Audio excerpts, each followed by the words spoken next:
My thesis project is studying the spring waters of the 4 largest springs in south central Missouri to understand the water quality within those springs.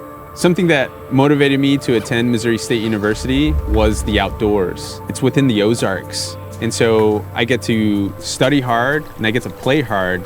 I get to go and camp and hike.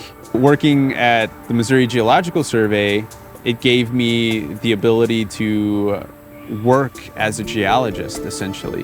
And so I worked with several geologists there. Nature is something that, I can question it and I can study it myself, and I can collect answers and potentially tell a story. Yeah, science is a lot of work, it's a lot of thinking, but at the end of it all, I get to tell a pretty cool story about how nature and the natural world works.